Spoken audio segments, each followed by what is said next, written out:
Okay, so in Unit 3, basically what we'll do is we'll pick up from where the country stood when the Articles of Confederation were proving to be ineffective, and it was evident, especially to your founding fathers, many of whom had been in the war itself or had, like as a soldier, or had been in the Second Continental Congress and helped declare independence. A lot of them are going to get back together. Not all of them. Thomas Jefferson's not here for the revision slash removal of the Articles of Confederation, but they're basically going to get together and they're going to form a new constitution. States are going to join up to that, and we're going to live under that constitution up until today. And then we'll talk about how the tension with the British does not go away after the American Revolution. They don't keep their promise, for example, to take their soldiers out of the forts in the Northwest. They're going to be helping the Native Americans attack us out there. They're going to be attacking our trade with other countries through impressment. And so some other factors related to England will lead to the War of 1812. And it's not really till the War of 1812 ends that we really start to turn away from the old world and start to really form a unique American identity. So we kind of in our early years still have this tie to English culture, although it has been drifting apart, but it's going to break, you could say, after the War of 1812. And one of the big things to note, and I'll probably say this again later, is after the War of 1812, I always like to say that Americans culturally, if you that kind of go with this metaphor or this not metaphor, analogy, go with this analogy, basically like imagine all the American people during the early years of the United States, and they're all still standing on the coastline looking at the old world, because they're still connected to the old world. And that's kind of where they've gotten a lot of their identity kind of is rooted there. After the War of 1812, when we were filled with nationalism and we have just bought, the Louisiana Territory, it's like everybody turns 180 degrees and they are now facing the American West. And that is where we see our future. And that's when we start to slowly move out West. But we also have to deal with two issues with moving out West, that being what to do with Native Americans that are already there, which ends up being not very nice, and then what to do with the institution of slavery as we start to move out West. And of course, that feeds into the coming of the Civil War. Okay, so moving forward, when the Constitution is finally made public after the Constitutional Convention, and remember the Constitutional Convention was extremely secret because they did not want to be basically subjected to political pressures from the outside. They wanted to make decisions that they thought were right, not that they thought were popular necessarily. So the Constitution comes out and it's written by James Madison, and he is known as the father of the Constitution. And once the Constitution comes out, basically the makers of the Constitution, which would have also included Alexander Hamilton, who have been supported by John Jay as well, they're going to start using the printing press to send out lots and lots of essays to the American public. And they literally are going like line by line through the Constitution and defending why subject A is necessary, why subject B is necessary, why subject C is necessary, etc.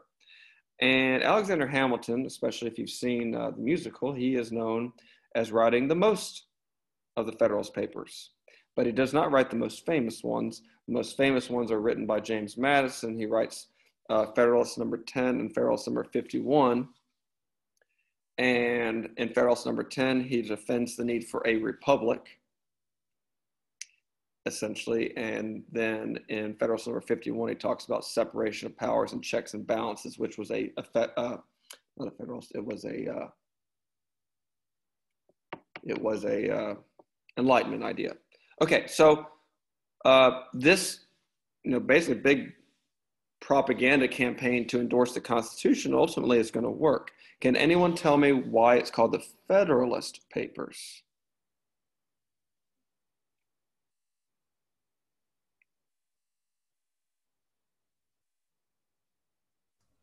Is it because they wanted a strong central government?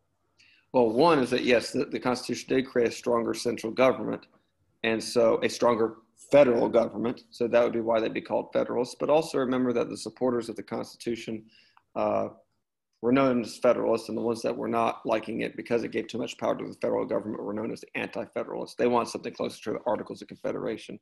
I didn't see a name pop up. Was that Jason? Yes. Okay, so Jason, pick who's going next. Say only their first name. Logan. Okay, so Logan, be ready. And actually, this is going to be a very important one, Logan. So we're going to harp on this one for a second. Okay, so federalism is one of the principles in the Constitution. If you remember from the notes, I went through like several of them. I think I went through 7, which will be harped on again when you take civics as a senior. Eventually, I'll be teaching civics in about 3 years, but not yet. So one of the major principles in the Constitution, besides checks and balances, besides separation of powers, besides the idea of having a Bill of Rights protecting individual rights, one of the biggest ones that kind of plays into American history, one is federalism. And that is the idea of the dividing of government between federal and state levels, the dividing of government and federal, where you have federal power and you have state power. So, was it Logan? I think that was called on. So Logan, why don't you tell me how this, it says caused tension that led to the Civil War. How did that cause tension? Well, the South, for example, they didn't want federal power and they wanted state power. They wanted everything to be governed by like separate states, and they would all have they'd all have their different opinions on topics. But one of the things they pushed for was nullification. So that law is giving from federal power. If they didn't like one, they could say, oh no, well, we're not going to follow that because we prefer state power and we don't want the federal government running everything. And what was the chief issue? Like the chief thing they wanted to nullify? Sort of, but what's the chief thing they want state power control over? Was it so they didn't have to pay excess money like to fuel the northern economy? I mean, that was earlier causes, but let's talk, you're not wrong. But what about the part where it says led to the Civil War? Which thing dealing with state power led to the Civil War most directly? On the issue of slavery. There you go. Boy, you answered that thoroughly. That was very good. So yeah, remember that over time, the southern states that were more into the idea of the states having more power were fearful that the federal government was starting to get too big, too powerful, overstepping its bounds, and might be a threat to slavery. And ultimately, it was the federal government that got rid of slavery, at least with the Emancipation Proclamation. And then it's kind of more gray area when you talk about the 13th Amendment, which I won't get into now. So the big question here, and if you look at the Venn diagram, that kind of visually plays into the notion I'm getting at, is they don't make it really super clear about where federal power ends and state power begins, except for the 10th Amendment, which says that if it's not listed for the Congress to do, then it goes to the states, which would sound like it's a cut and dry thing, except it depends on how you interpret the Constitution. If you interpret it loosely, you might start to add in kind of implied powers that Congress has that aren't specifically stated. And then some of the states might say, oh, no, the Constitution doesn't say that, so it belongs to us. So the Constitution is not purely clear on where federal power and state power, like where one ends and the other begins. And again, on the issue of slavery, that tension leads to the Civil War eventually. Very good answer, Logan.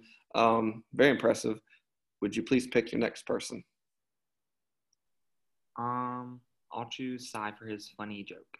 Okay, sideways. Okay, so let me go on to the next one. Oh, you get the most interesting thing ever, Cy, which really isn't, it doesn't sound interesting, but when people's pocketbooks are affected, it's going to be very important. Like, talking about taxes. Well, people don't really like to talk about taxes that much, but if you belong to the Republican Party today, you really do care about taxes because Republicans are known for lowering tax rates. And that's popular with a lot of people. And so money issues, although on paper they seem pretty dry, they do have effects on real people. So tariffs, why did people care about tariffs? Remember, South Carolina threatened to secede at one point over tariffs. So it is a big deal if it hits you in the pocketbook. So what a tariff is, again, it's a tax. It's a tax on imports or exports, but in American history, it ends up becoming just a tax on imported goods. If you look at the visual, you can see how Britain can make cloth just as cheap, if not really cheaper, than Americans could. So they put a tariff on it to make the British more expensive, so people would buy Americans. So it says here, is protecting American businesses. It also helps raise money for the government so they don't have to tax their own people as much. But Cy, the South hated tariffs. So I'm going to ask you a couple of questions. Number one, do you remember why the South hated tariffs? Because they were an agriculture economy, so they didn't run like the factories did in the North. Okay. So were they buying stuff from like places like Britain, or were they selling to Britain? If I'm not wrong, they were selling more than buying. They were. And when they were selling, what was Britain doing in retaliation to our tariffs? Raising? They were raising their own. Right. So you got part one right. Okay. So remember that the South, do what? Oh, no, in my head, I just said part one. Yeah, you got part one. Okay, so I'll get to part two in a second. So basically, the South didn't like it because they did a lot more exporting and they were getting punitive tariffs in retaliation. The American northern businesses were doing great because they were selling to Americans mainly. They weren't selling to Britain because Britain was already manufacturing stuff in their own factories. So they were protected. The businesses were growing. Remember that the tariffs also went in Hamilton's plan to pay off things that benefited the North. And we'll get to that, I believe, in a little bit. But there's a second thing. Okay, so Cy, this is your part two. Can you remember a time when tariffs, and I kind of alluded to this earlier, can you remember a time when tariffs nearly led to violence? Can I phone a friend? Oh, I'll be your friend. I'll kind of lead you to it. It happened when Andrew Jackson was president. Okay. So Andrew Jackson's president, there's tariffs, and there was about to be a giant battle. With what state? I don't.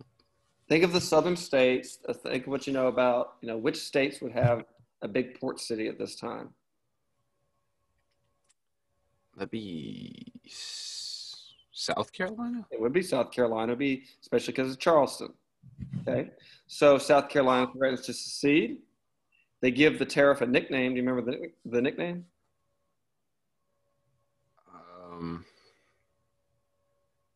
No, I can't tell you off the top of my head. I'm gonna be honest. Okay. You can phone a friend. They're going to be my next person, though. Okay. I have to call them out by their first name. Yes. Parker. Parker. Do you remember the nickname? Tariff of Abominations. Yeah, the most popular nickname was Tariff of Abominations. They hated it. Jackson's like, you're not going to create disunion. I believe in states' rights, but not if it's going to create disunion. And he's starting to he says, okay, let's get some more ships ready in New York. We're going to send it down and blow Charleston off the map. But then someone steps in, Parker, and comes up with a compromise to lower the tariffs and keep people at bay. Remember who the great compromiser was? Henry Clay. Henry Clay. And we'll talk more about his other compromises later. Okay. So Parker, that's about all I can squeeze out of questions with this one. But remember, the tariff issue does play into the coming of the Civil War because the South was affected because it affected their slavery-based cotton trade. So slavery's still in there as a common denominator. Okay. So Hamilton, one of the first things, and Parker, give me someone to call on. Aiden. Okay, Aiden. Okay, so Aiden will be my next one. Okay, so Hamilton's going to come up with a plan. Basically, one of the top things that needed to be done when the country started up again under the new Constitution, the idea was we got to get our financial books in order. We're about to go broke. We need to do something to fix the economy. Hamilton was a genius, an arrogant genius, but genius nonetheless. And he is going to come up with a big economic plan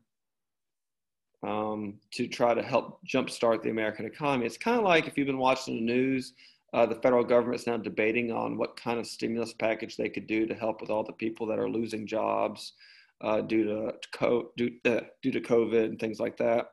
And they haven't come to an agreement yet, but they're wanting to boost the American economy. When the Great Recession started in 2007, they were trying to come up with plans to boost the economy, and they had some bills that they passed. Well, let's rewind back to 1789.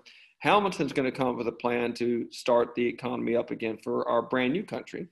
And he is going to, as part of his plan, create the Bank of the United States, or get Congress to. Part of the plan was to cover the debts that states had accumulated.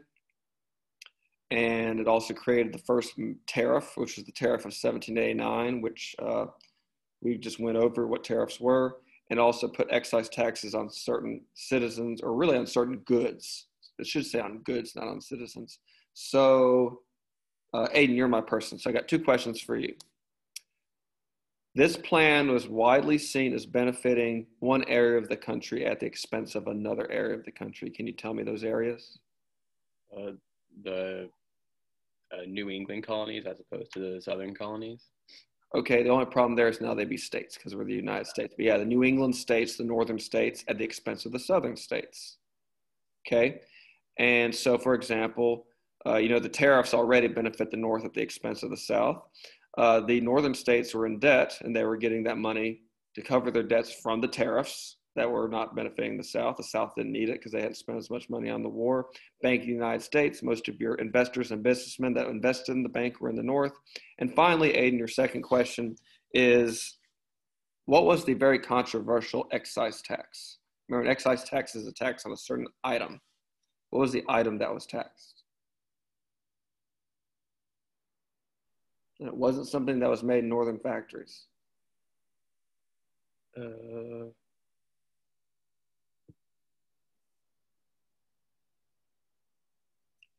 Have you ever driven on I-77 right above the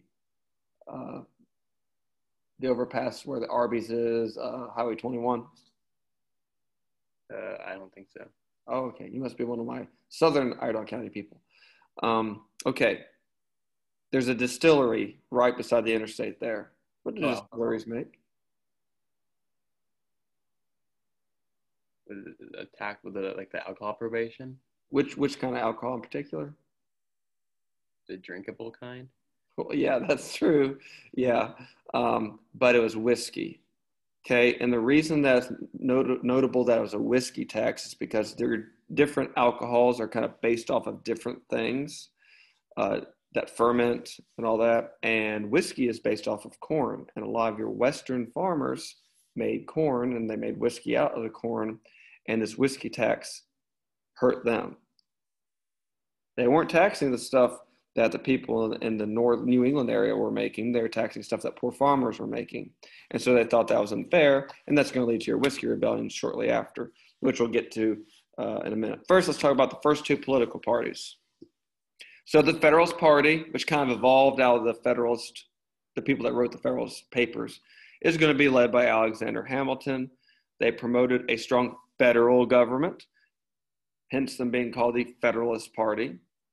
And they supported Hamilton's plan overall, but they most supported the Bank of the United States. Now, remember that the role of the Bank of the United States was to do things like regulate the American economy. It was supposed to print a federal currency. It was, instead of each state doing their own thing, it's supposed to be like a place where the government could keep its funding whenever it needed it, like for, say, raising an army if they needed to, which they were going to need to do in the War of 1812. That sort of thing. So the Bank of the United States is going to end up becoming the most divisive of the parts of Hamilton's plan. So divisive, and Aiden, pick somebody for my next question.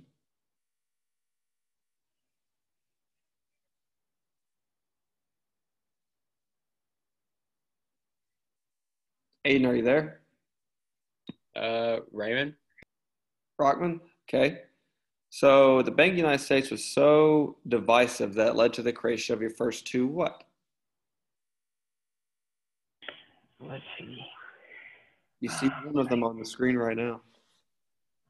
Oh, the first 2 parties?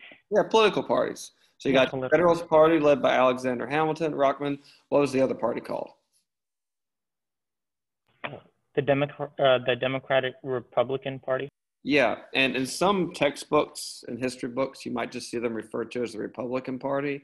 I don't shorten it like that because I don't want people getting confused with the modern Republican Party that came later.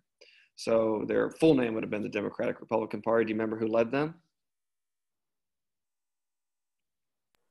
Was it Jefferson? It was Jefferson. Very good. Okay, so moving forward, there he is. You got your other party, the Democratic Republican Party, led by Thomas Jefferson. They wanted to give more power to the states and the federal government. So again, you see this tension starting up. And I think it was Logan that talked about nullification, right? That's correct. Okay, so remember that whenever there's a federal law that was very unpopular, Thomas Jefferson himself is going to help write one of those resolutions that says that states can nullify federal laws they don't like. And that's basically a manifestation of this belief that the state should have stronger governments. And by the way, he was a Southerner, he was a slave owner, so that kind of echoes Civil War coming. And of course, they were opposed to the Bank of the United States because nowhere in the Constitution does it say you can have a Bank of the United States.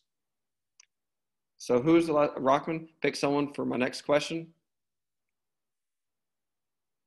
Amy. Amy. Okay, so Amy. The Democratic Republican Party said that the Bank of the United States should not exist because it's not in the Constitution.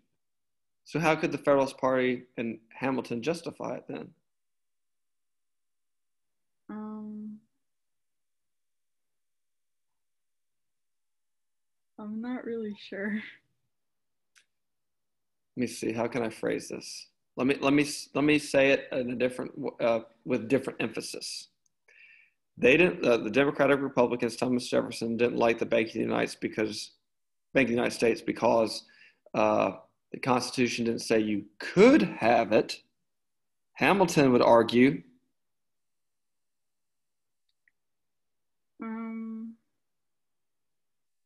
Does the Constitution forbid it? No. Also, he'd say the Constitution doesn't say you can't have it. So that brings in the kind of this difference also between the two parties over whether or not you could have strict interpretation of the Constitution or loose interpretation of the Constitution, which is interesting because the Democratic Republicans and Thomas Jefferson believed that, in strict interpretation of the Constitution also doesn't say you can do the Louisiana Purchase, but he did it anyway. So they weren't always consistent. At least Jefferson wasn't consistent. Okay, so on to the Whiskey Rebellion. And Amy, who's going next? Addie. Addie is? Okay. So Addie, and everybody else be listening, of course. This is a big deal. You might want to star this one. So the Whiskey Rebellion is going to occur. Those farmers are very angry about the excise tax on whiskey. And so they want to pull off a rebellion. This happens in Pennsylvania. Washington becomes the first and only sitting president to lead troops into a potential battle. And by the way, his right-hand man in this was Alexander Hamilton himself. And what happens to the rebellion, Addie? It stopped. Not only is it stopped, but it gets referred to as swatting a fly with a sledgehammer. So what happens is Washington comes in with 15,000 troops with military-grade weapons to have a showdown with only 1,000 farmers with non-military-grade weapons, and they don't even have a fight because he is so overwhelmingly forceful. Why was he able to get so many troops in?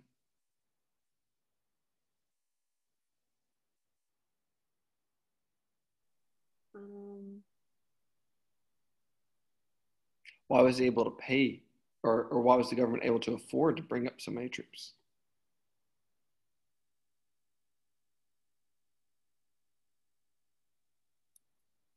I don't know. Well, you answered one. No. I'm gonna stick to you. I'm gonna help you out here.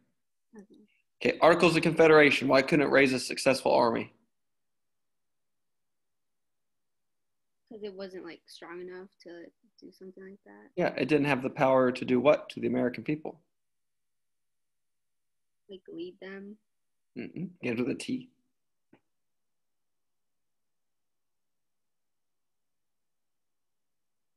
You said it starts with a T? It does. Think about what adults have to do every year by April 15th. Oh, pay taxes. Pay taxes. Did the new Constitution provide for taxes? No. It did. It did. Yeah, it did. Okay, so could they afford to raise an army this time? No. Yeah? Yes. Tax revenue could be used to pay for soldiers and pay for the military. And the biggest part of our federal budget today is for our military. So yes, definitely taxes are used to pay for the military. That's why we have the strongest military in the world, basically, even now. Not the biggest, but the strongest, because we got the technology advantage largely. Okay, at least currently. Hopefully it'll stay that way. So the big deal, and now Addie, I'm going to ask another question, but I'll ask it to someone else because I asked you a couple. Pick somebody. Ava. Ava. Okay, Ava. Remember that, and I said this, I think, yesterday, with the Whiskey Rebellion, you need to pair it up with another rebellion. Do you remember what the other one is? Bacon's Rebellion? We went too far back.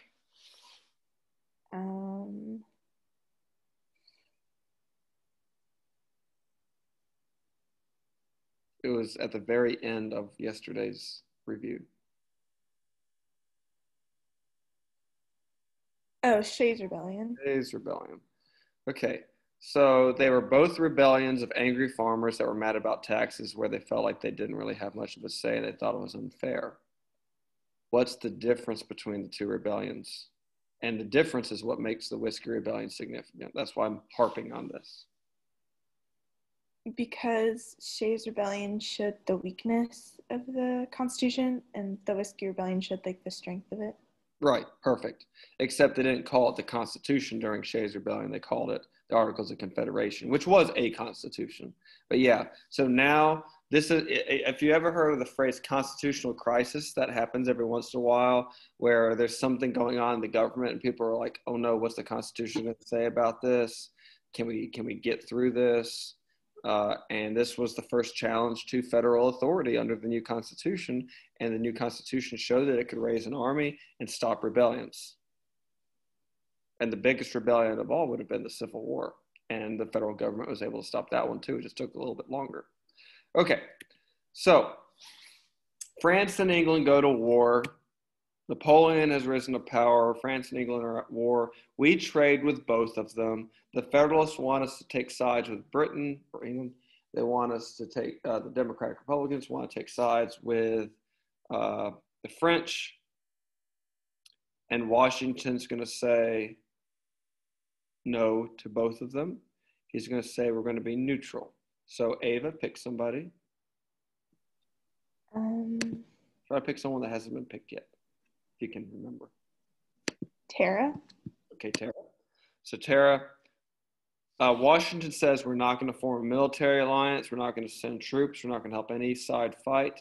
We're going to be neutral. The only thing we want to do with either country is do what, Tara? To trade with them. Trade with them. Helps out our economy, helps out their economy. But here's the problem. If you trade with England, that's going to help out their economy. That's going to help them pay for the war. If you trade with France, that's going to help their economy. That's going to help them pay for the war.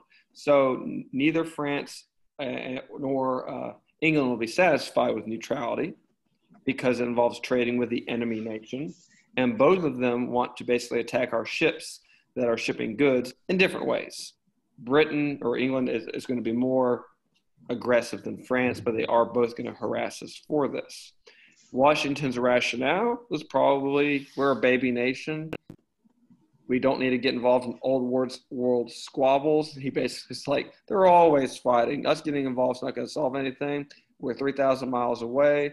We don't have, intercontinental ballistic missiles at this point in history. So they're so far away that might as well be not our business. We'll just trade with them. That proves a lot harder to uphold. And in American history too, you will see us really wrestling with, in the more modern world, can we stay neutral? And ultimately the answer is going to be no. That's why we're part of NATO, which I'll talk about in American too. That's why we're part of the United Nations, which I'll talk about in American too.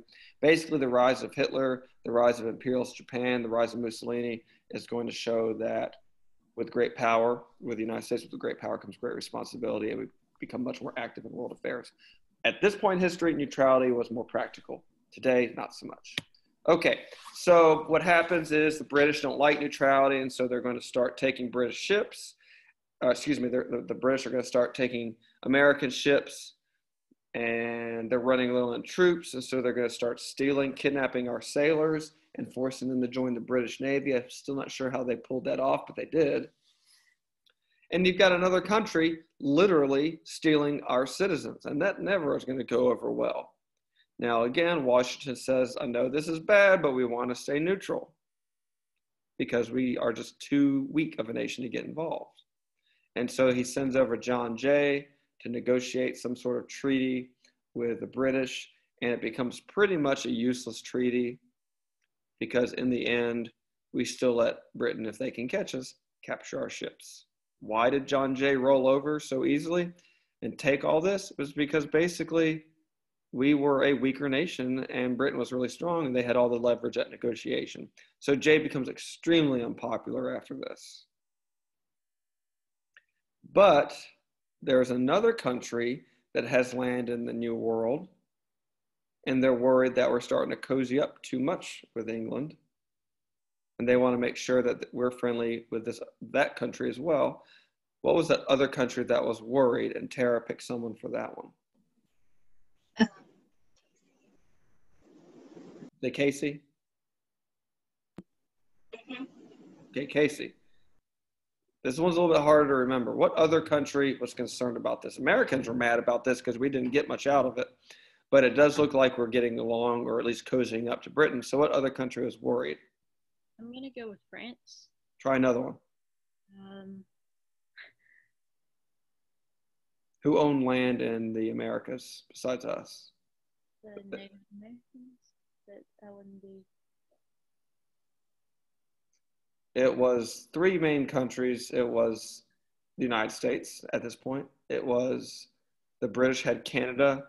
And then who had everything on the other side of the Mississippi River at this point?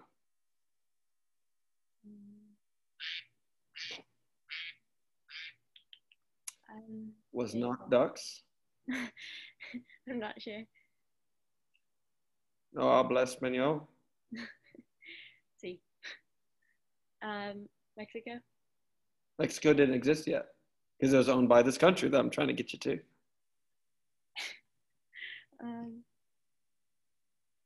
Nope. What was the first country to start moving into the New World?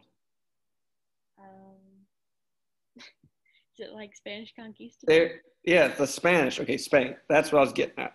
Okay, so Spain is worried that we're cozying up too much with Britain. So Spain's going to be like, okay, we need to be nice to the Americans before they get too close. They might team up with British Canada and take our land from us. And remember, there was an ongoing dispute with the Spanish. For example, we were both claiming this piece of land in what became basically Alabama and Mississippi. We also disagreed over who had the right to use the Mississippi River. The Mississippi River and New Orleans belonged to Spain, at least according to Spain, but we absolutely needed it. If anybody was going to move west, they needed to have access to the Mississippi River so they could use it to trade. So Spain says, okay, we want to make sure that we're on good terms with the United States as well. And they say, yeah, you can use the Mississippi River now. You can use New Orleans as a port city now, and then we'll get along. So even though Jay's Treaty itself was not very good for us or very popular, it did set up Pinckney's Treaty, which gave us access to the Mississippi and access to New Orleans, which we desperately needed for trade if you were on the western side of the Appalachians, because there's not a river that really crosses the Appalachians. So the next question would be, eventually Spain's going to lose this land and Pinckney's Treaty is going to go out the window and our access to the Mississippi and New Orleans will be threatened. Casey, pick someone to tell me who takes the land from Spain eventually and basically gets rid of Pinckney's Treaty. Ish, go for it. Isn't it literally the United States? Not yet. Not yet, okay. You gotta buy it first. Wouldn't it be British? Not the British. My last guess is the French. The French. Okay, so Napoleon, eventually he takes control of the French Revolution, and his warring with Spain, he ends up taking all of this land back. He gets Spanish land back they had lost during the French and Indian War. And now he has control of the Mississippi River. He has control of New Orleans. And by that point, Thomas Jefferson's like, well, we still need Mississippi and New Orleans. So he's going to offer to buy access to New Orleans and the Mississippi River. And that leads to the Louisiana Purchase. So we're about to buy all this from Napoleon. Right now, though, it's still owned by Spain, about to go to France, then to us. Okay, probably too much detail. Anyway, so Washington is going to do a farewell address, which he never actually delivers orally. And I've heard people joke, I don't know how serious they were, but I've actually seen his false teeth before. And fun fact, that's not made out of wood. That would rot really quickly, right? So that's not, I don't know where the wooden teeth came from. So when you go to his estate and you can actually see a set of his false teeth. It was made out of other people's teeth, some of the teeth being from slaves, and sometimes they grinded down animal teeth, or they used some sort of ivory, but it wasn't wooden. It's kind of weird. And if you look at it, if I remember right, you can see like some springs. So it has some springs in it to kind of hold it in place. And I think the fear was that if he delivered this orally, that his teeth might literally pop out. You've seen those fake teeth that chatter on the ground or on a table. They're kind of considered to be funny. That could have happened to Washington. So he didn't deliver this orally, but he did write it down. And so it becomes known as his farewell address. And presidents typically do give a farewell address where they basically say, okay, this is my experience as president. This is what I've seen happening. These are the things you should be concerned about going forward. Obama did a farewell address. I don't know. I haven't heard any talk of Trump doing a farewell address at this point, but most presidents do. Washington did. The only other one I'm going to talk about will probably be Dwight D. Eisenhower's farewell address, which is an American too. So what Washington's going to warn against is all the problems he's already starting to see. He's going to say, you guys need to stick to neutrality. We're too young to get involved in a world war, basically. He says political parties are forming. They're bad. They divide the nation. Is he right about that? Ish, I'll stick with you on that one. Is he right about what? Political parties dividing the nation. Oh yeah, most definitely. Most definitely. Look at how Republicans and Democrats are now. They're even disputing whether or not the election was legitimate. And that's a very scary thing because legitimate elections are kind of a foundation of our democratic republic. So we have to maintain faith in them. It's dangerous if we don't. So they're fighting over everything now. They can't even pass, they talk about passing a stimulus package to help people during COVID. They can't agree on that. And the American people suffer. So Washington warned against political parties from the outset because he said basically what it does is it divides the country, and then certain people are going to use it to gain and keep power. And that's happened too. You could argue that the parties are more concerned with having power than doing what's good for the American people. Okay, and then that leads to sectionalism. So he says, I'm already seeing the North and the South become divided. That's not good either. They're divided maybe not over political parties, but they might be divided over other issues. Not slavery so much now, but you're already seeing issues over tariffs. Slavery will become a big issue as time goes on. And remember, sectionalism as we expand out west leads to the Civil War. So he was very wise in how he foresaw some of these problems, creating real issues for our country's future. One last thing is that one of Washington's biggest call somebody. I'm gonna have someone say this one. Jason. Okay, Jason. So, Jason's been called on. Jason, pick someone that hasn't yet. Or no, Jason, you haven't been called on. You volunteered, so I'll let this one go. Okay, Jason. There's something else Washington did after his first 2 terms that almost every other president has followed, and it's considered a very noble act for someone that has a lot of power like a president.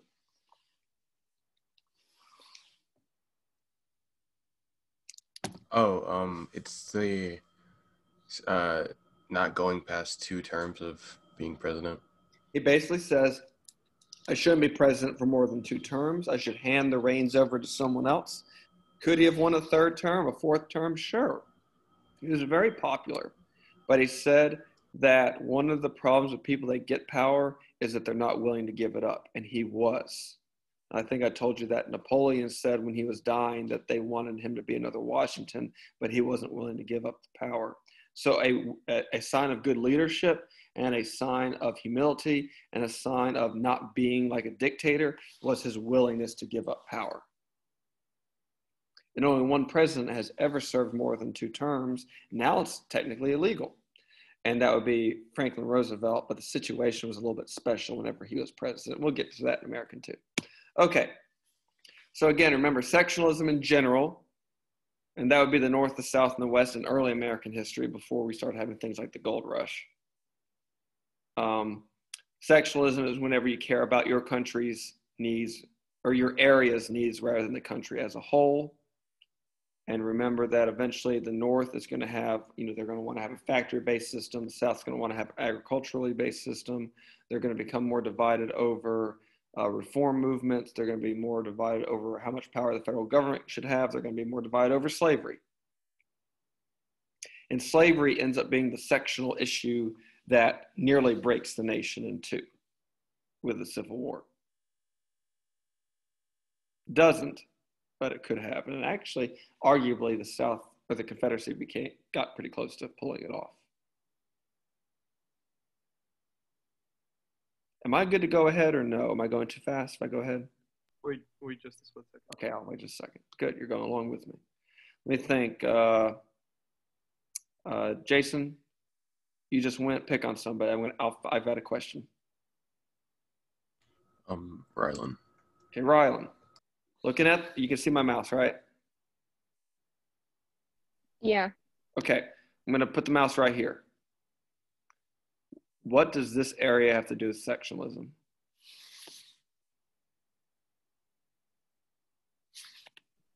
Mouse disappeared right here. That would be the West, right? And the West would often be associated with the North. At first, yes. Or actually, increasingly, yes. And then later in the future, there is the huge ordeal with westward expansion and whether slavery would be allowed in those states. And that separated the North and the South because they had very different opinions on that. Yeah, and you had to have multiple compromises. You had to have the Missouri Compromise. You had to have the Compromise of 1850. You had the proposed Wilmot Proviso.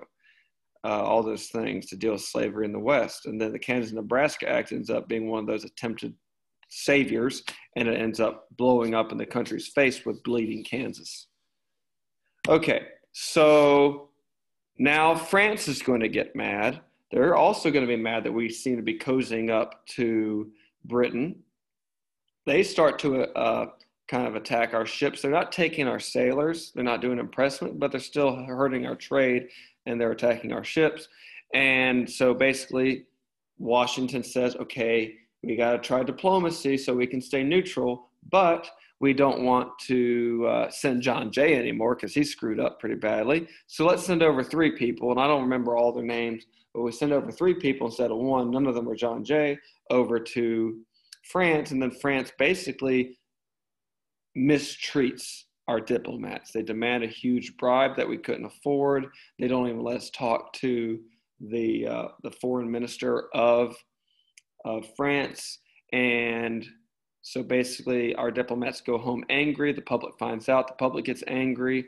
We start looking at the French as being uncivilized, which you can kind of gather from some of the pictures, or monstrous from this picture. And I could show you more things, but I'm trying to go a little bit faster.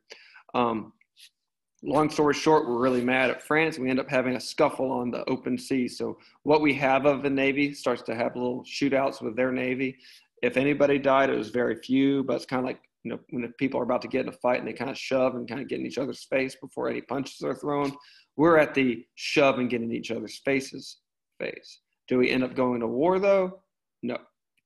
because John Adams helps engineer with Congress the Convention of 1800, in which Napoleon basically rises to power at this point. And Napoleon says, I promise that if you send your diplomats over again, then we will settle things. We'll end this quasi-war. We'll treat you better. Come back over. Because really, Napoleon did not want to have to fight with the United States. He was already fighting all of Europe. He didn't want to fight someone else too. So things settled down. So Rylan, pick somebody. This is going to be a good question.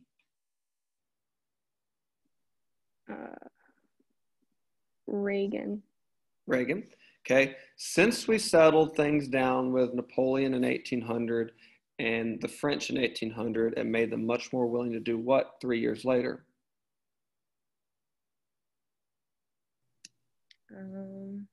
They give us a really good deal.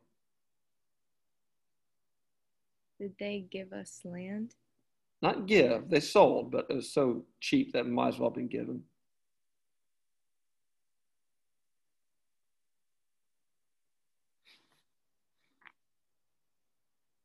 I don't know. Big piece of land we bought for 3 cents an acre. Napoleon takes that land away from Spain, then he owns it, but he doesn't really want to keep it up, so he sells it to us. It involved the Mississippi River, involved New Orleans, but also involved a whole lot of land past that.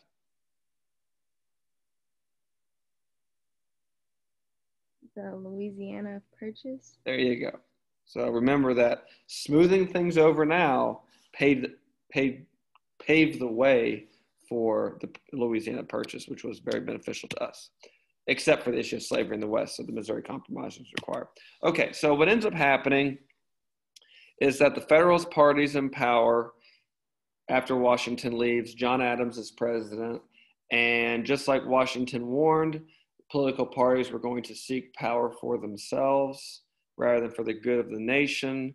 And they're going to pass the Alien and Sedition Acts, which is really, long story short, targeting the Democratic Republicans in the South. And so Democratic Republicans in the South are going to write a couple of them. One of them is James Madison, of all people, who wrote the Constitution, who used to be a Federalist. The other one's going to be Thomas Jefferson. And they're going to say this law is unconstitutional, it's unfair, it's a power grab by the Federalist Party. And they argue that what should be allowed, what principles should be allowed. And Reagan picked somebody to go answer that question. I don't know who hasn't gone. Amy? Amy's gone. She has gone? She has. Leah? I don't think Leah's gone yet. Okay, so Leah, that's good. I can see everyone's still here. Very good. So Leah, say what did the Virginia and Kentucky resolutions argue for?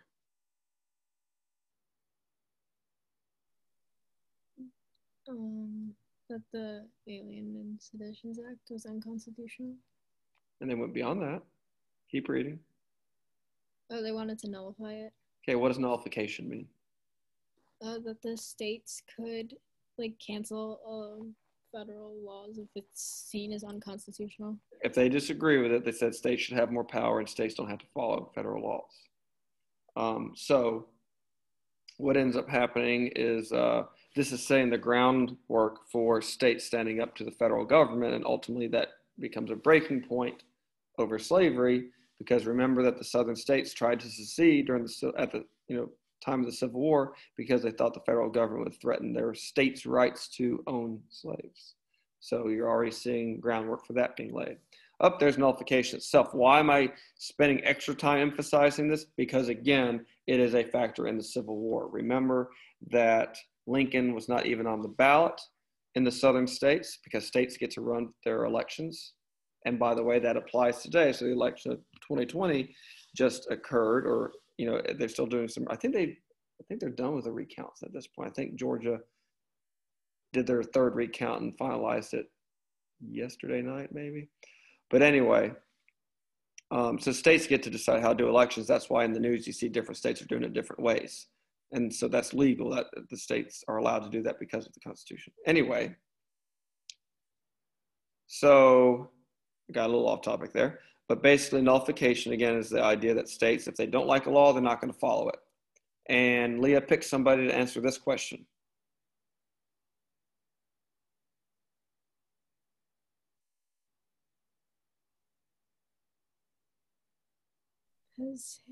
Who hasn't answered one yet? Who's going to volunteer for tribute? I can do it. Haley hasn't gone yet. Okay, so Haley, give me a modern day example. Like today, no real like groundbreaking serious issues are being debated in terms of nullification. A lot like tariffs that affect people really economically. You don't see slavery as an issue, but there is kind of an issue that today is you're seeing nullification play out today. There's not going to be a civil war over it. How do you see nullification today? Over what issue? I guess like certain controversial laws, I guess, like each state decides on if they agree with it or not. Give me a specific. I guess a specific would be like the abortion laws and stuff, because some states, they disagree with it. They can't do that one. The states can't do that one because the Supreme Court in the 1970s ruled that certain forms of abortion are legal. So you'll see some states where there's more anti-abortion activists.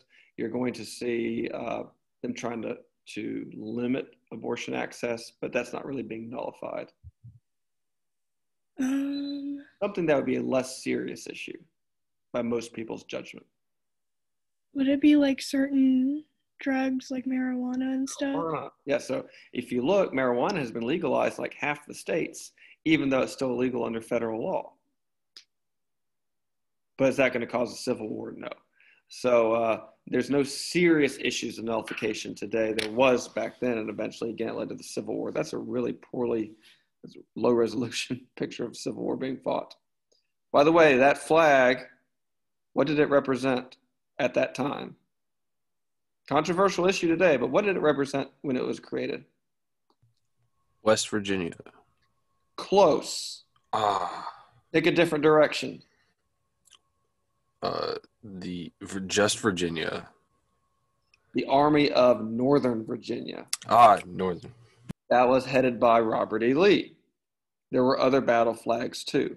Now, has this rebel flag taken on new meanings over time? Yeah, it has. It's become very controversial today. I'll talk a little bit about that in American history too, because the flag kind of goes away and then gets resurrected and then goes away and gets resurrected. And it kind of takes on different meanings over time. Historically, though, it's been a pretty negative thing overall, but I'll talk more about that in American too.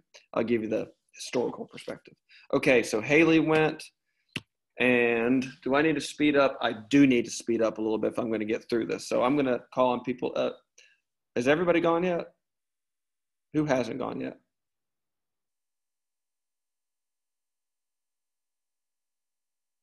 So I got 16 of you. Got like 2 people that haven't gone yet.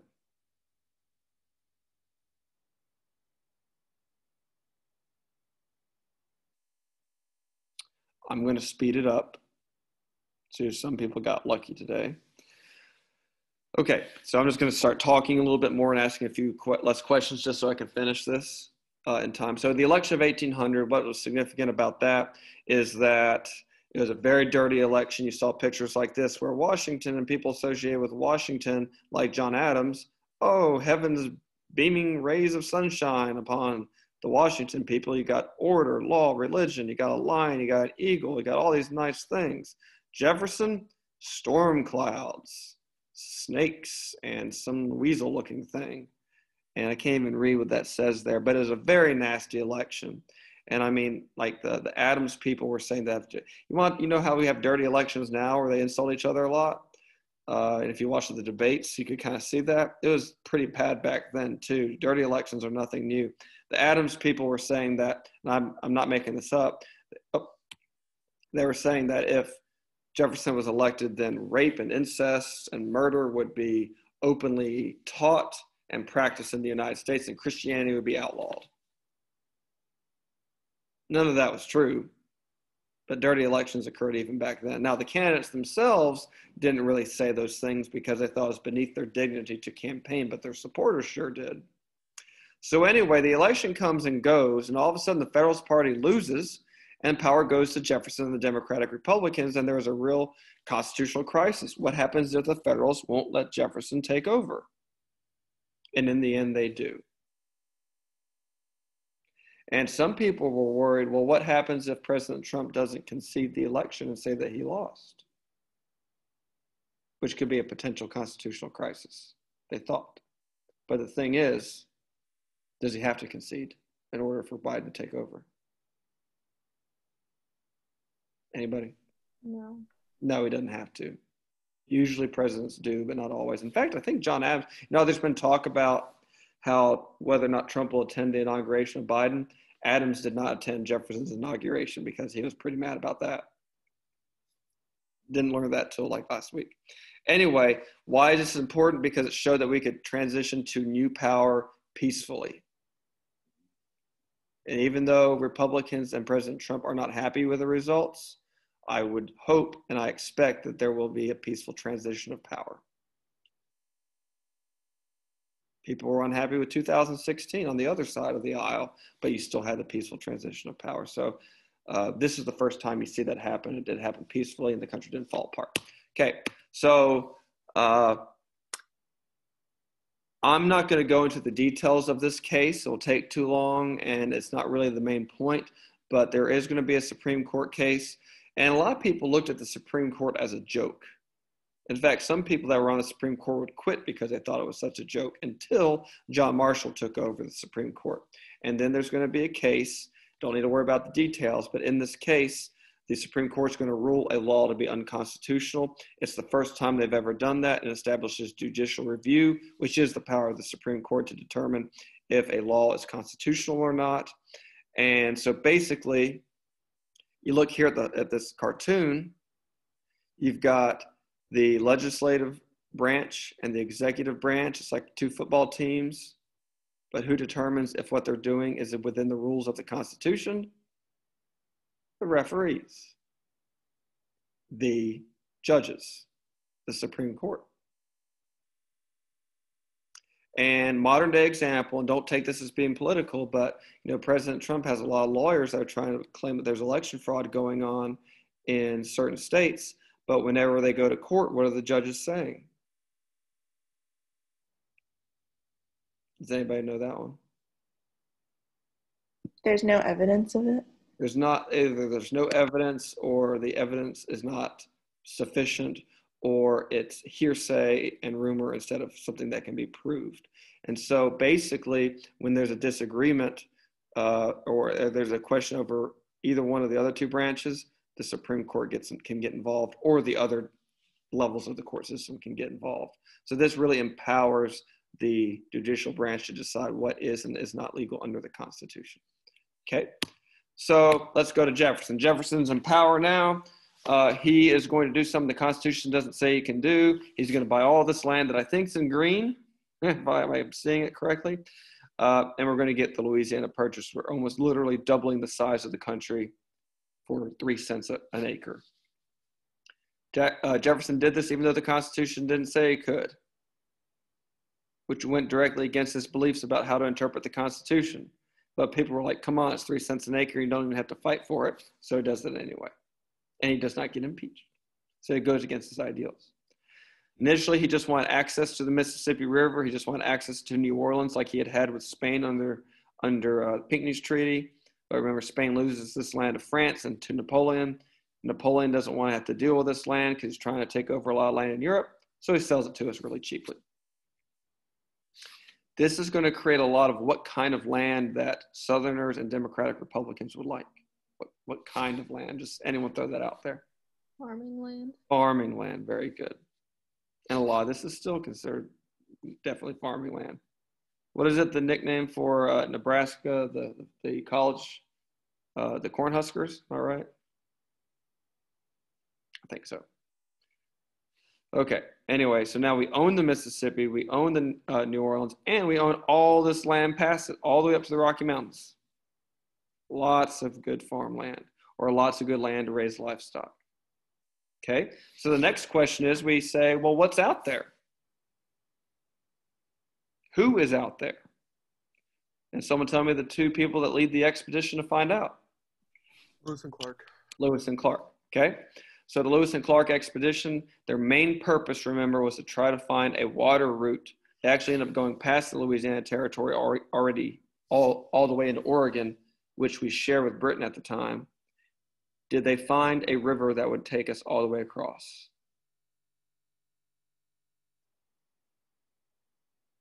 No. They did not, because basically the Missouri River stopped where the Rocky Mountains began. They had to climb over the Rockies, which was really rough, and then they found the Columbia River to finish the route. So there was no route that could take you all the way to East Asia. This was the route that Columbus had been searching for, Henry Hudson had been searching for, and now Lewis and Clark searched for it. Is there any way to get across the Americas directly? No. So we build one, and that's the Transcontinental Railroad. More on that in American too. Also, eventually the Panama Canal is built, and that creates a water route to cross. But at this point, there is none. But they do make other discoveries. They meet up with Native American tribes. Sacagawea is going to help lead them, guide them, interpret for them. They are going to be peaceful but condescending towards the Native Americans they meet. No real fights. Only one person dies, and it was because they had appendicitis that didn't get treated or something. But they make scientific discoveries. They find out what the climate's like, what kind of plants can grow out there, et cetera, et cetera. Okay, they find grizzly bears. Now on to the War of 1812. And I'll go through this as fast as I can. So let's see what we can get done. So the Chesapeake Affair. 1807, we are going to continue to try to trade with England and France, and England is going to still be doing impressment. But this time they don't attack one of our merchant ships. They attack one of our battleships, the Chesapeake. And we fight back. But in the end, they take over the ship. They impress the sailors just the same. And this was an act of war. And in 1807, a lot of people said, it's time to go to war. So Jefferson says to himself, well, we're still a pretty young nation. We probably shouldn't go to war yet. We're just starting to industrialize. We're not really ready for a war because we don't have our shipbuilding capabilities. We don't have our factories up and running well enough. So he wants to opt for the Washington advice, which is neutrality. So he wants to stay neutral, but just saying neutrality isn't working. So he says, let's try something else. Diplomacy failed. Look at Jay's Treaty, XYZ affair. He says, let's try hitting them in the pocketbooks. So his response in 1807 is to do what? Raise taxes. Raise taxes? Not raise taxes. If us trading with the European nations is what's causing all of these problems, why don't we just stop trading with them? And then they'll lose a lot of money. When you stop trading completely with a country, what's that called? Embargo. Embargo. So he opts for an embargo. The Embargo Act of 1807, and it is going to keep the British from being able to impress our sailors. It's going to keep them from capturing our ships. But we needed British and French trade much more than they needed ours, and it actually hurts our economy more. Were people unhappy with Jefferson? Yes. At the same time, they could sympathize with why he was doing it. So his popularity does take a hit, but people are like, yeah, we don't like this, but we see why he did it. And it wasn't a power grab of any kind. They were just like, couldn't they have come up with a better solution? Because this isn't working. So it is going to hurt the Democratic Republicans, but not as bad as the Alien Sedition Act that hurt the Federalists. And the next two presidents will be Democratic Republicans. So if you remember in this cartoon, you basically see the guy trying to trade. He can't because the turtle that represents the embargo, oh, grab me, spelled backwards, is embargo. The turtle is keeping him from being able to trade. So people were not very happy with this embargo. But ultimately, who do they blame for the embargo? Not Jefferson, but England. So this raises tension with England. Okay. If you're getting a little bit behind, don't worry. You've got the packet sent to you, and you can always check this video whenever I put it into your folder if you get behind. Okay, so another problem that's going to happen is we're going to create a treaty with Native Americans out west.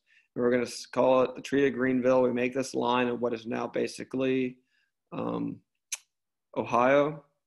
We say we're going to be in the shaded part, and the Native Americans can have this part. Do we live up to our promise to stay on our side of the line as usual? No. So we cross over the line. We start to establish territories and all that. We established Indiana Territory, for example, led by Tippecanoe, or Old Tippecanoe, his real name, William Henry Harrison. Anyway, we break that treaty. So Tecumseh starts going, here pictured here, goes up and down the Mississippi River trying to get some people together to try to fight against the American, basically, invasion. And then you have the big fight called the Battle of Tippecanoe, where we end up winning and squashing Tecumseh's movement, and then he runs off to Canada. Who owns Canada at the time? England. England. And so that kind of proves that England's been using the forts in the Northwest Territory to help the Native Americans. And so that ups the tension even more. Battle of Canoe is 1811. War of 1812 starts a year later. Okay, so the War of 1812 itself, I lumped all those causes. If you remember, I had an acronym called WINE, and it was Warhawks, and the I was for impressment, the N was for Native American attacks, and the E was for either economic issues or the Embargo Act. So basically, we end up having the War of 1812. You know that the White House got burned during that. I think I told you the story about how the fire was put out because of the hurricane that swept through and killed a bunch of British soldiers. But anyway, it's caused by impressment, which was a long-term issue. It's caused by Native American conflict, which was a long-term issue that was fed by the British. And then finally, you have a bunch of war hawks elected to Congress that want to declare war. What area of the country were they from? The South. Who was angry about, they were angry about the embargo and how it affected their trade with Europe. And then the people in the West, like Henry Clay was elected, people in the West wanted war because of the Native American attacks. What about the people in the New England area? Did they want this war?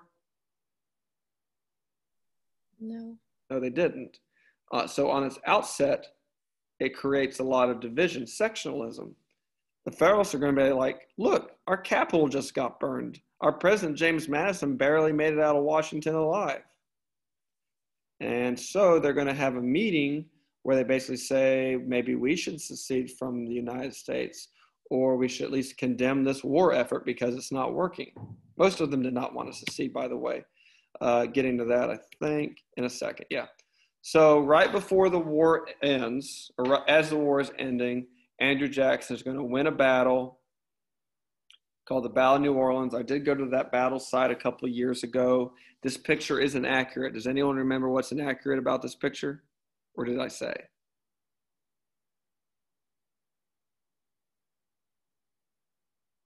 I don't think I said in the videos before I actually went and saw the battlefield.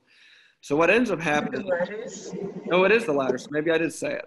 Okay, so basically what Andrew Jackson does is he creates a little moat to slow down the soldiers advancing, and then puts like a barrier of a land barrier, a wall behind the moat. So he's got two layers of protection against a British onslaught, and the British just kind of come over this open field and they forget their ladders. So they have no way to get across this barrier really without getting shot up. And so Andrew Jackson wins this battle.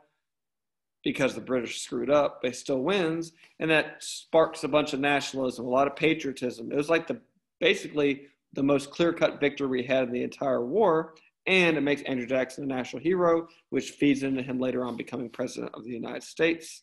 And again, remember, it sparks nationalism. So we're going to start turning away from Europe and start to really solidly form our own national identity. More on that in the next lecture. And then finally, let's remember the last thing that kind of killed the Federalist Party is that during the war, the Federalists are going to criticize the war. Some of them even talk about seceding from the Union and rejoining with England. That's kind of what's being shown in this cartoon here. And in the end, after the Battle of New Orleans, after we didn't lose, remember we didn't win, but we didn't lose either, we're filled with a ton of nationalism, a ton of patriotism. And because the Federalists had basically been against the war, that we felt like we won, even though we technically didn't, the Federalist Party, they just look bad, and they never really win many elections after that, and they die off. And then you have one party during the era of good feelings, the Democratic Republican Party. And finally, so we got this period of nationalism, this era of good feelings, this era of unity. It does have hiccups, we'll talk about that tomorrow, but what's going to be the major thing that kind of breaks the parties back open again, two parties, and brings back sectionalism? It's the rise of one person. Andrew Jackson. Andrew Jackson. And we'll get to that either at the end of the next review or on Monday, one of the two. Okay, and I am done with the review now. I'm going to stop the video recording.